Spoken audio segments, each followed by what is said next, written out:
Well, first of all, we are extremely happy with what happened over the last few days with American leadership, with the direct involvement of President Trump. We've been able to reach this agreement in Sharm el-Sheikh, and 2 days ago, President Trump was there with leaders from all over the world in the City of Peace, and it was a big event, a big celebration, and the mediators signed an important document for ending the war in Gaza. We are now in the process of implementing first phase of the agreement, and then we have to start negotiating on the second phase. For phase one, I mean, things are moving well, especially with regard to the release of all hostages. As you know, and we told the American side that as for the remains of the bodies, I mean, collecting the remains will take some time because they are under rubbles, and you have a lot of explosive materials, devices under the rubble. So reaching them will be a bit difficult, but we are doing our utmost efforts on the ground in order to collect the deceased bodies and to hand them over to the Israeli side in implementation of the agreement of Sharm el-Sheikh phase one.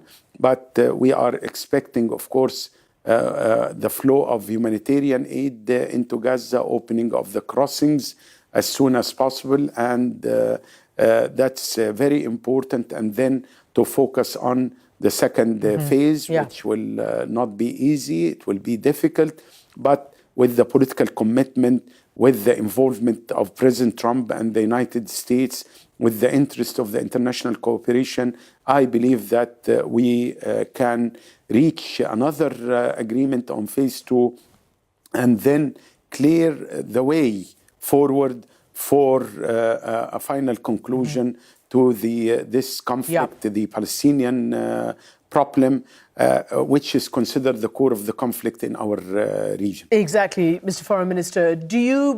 Have you got assurances from Israel that they understand what you've just said, that this might take some time? Because we're getting some quite strong demands from an unhappy Israel that the bodies have not yet been returned in totality. And also, do you believe that the Rafah crossing will be open tomorrow? Well, first of all, I mean, we have daily channels of communications with the Israelis, and we are informing them.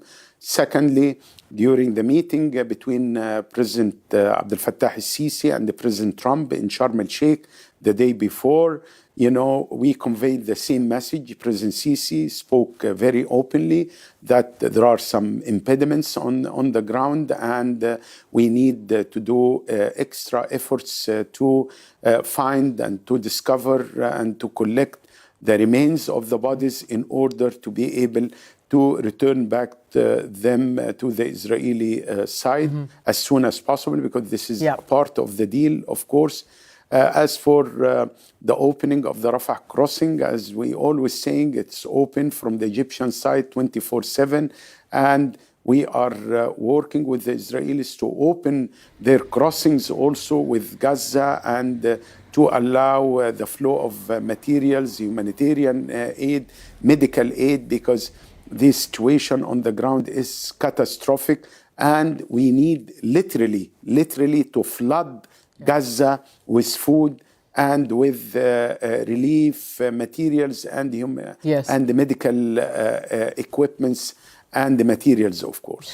Foreign Minister, because it's all so new, everybody is looking at what's happening on the ground. So President Trump said in front of all of you, I believe, or in public, that they would allow Hamas to essentially police the situation on the ground for a period of time until, I suppose, there's another police force that stood up, or a stabilization force.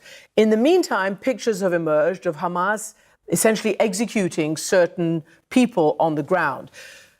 What do you think that's all about? And do you think Hamas will seize the opportunity to stay as the de facto armed force there? Because they haven't been disarmed. Obviously, President Trump also says they must be disarmed, and if they're not, they'll be forcibly disarmed. Where do you see that? Well, Kристian, two issues here. Number one is the issue of security arrangement, and we are working very hard on that by providing training to the Palestinian policemen in up to 5,000 troops in cooperation with Jordan in order to be able to deploy them in Gaza, as well as relying on the Palestinian policemen who are staying at homes in Gaza, and if we vetting them and selecting those who are 40 years or under, we can have another 5,000 elements. So in total, we can have 10,000 policemen on the ground who will be entrusted with issues related to law enforcement and policing Gaza, of course. The second issue is related to what was agreed upon, what was stipulated in the Trump peace plan. And as you know, Hamas announced that it's welcoming this peace plan. So we need to move forward for phase two with all its elements. And we hope and we are looking forward that the two parties will honor their commitments according to this important agreement, because enough is enough. You know, President Trump announced at the end of this war. That should be very clear to everybody. We cannot allow the resumption of hostilities again. People paid a very, very heavy price with hundreds of thousands of people who've been injured, with at least 70,000 people being killed. So suffering in Gaza.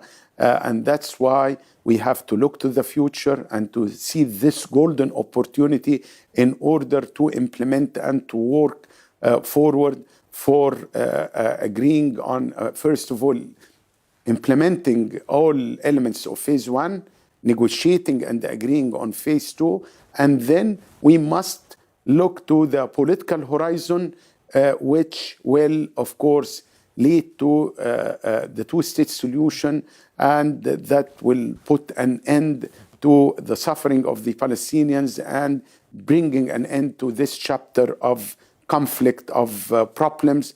And we are confident that President Trump, with his determination, with his leadership, with his commitment, we believe that he can do it.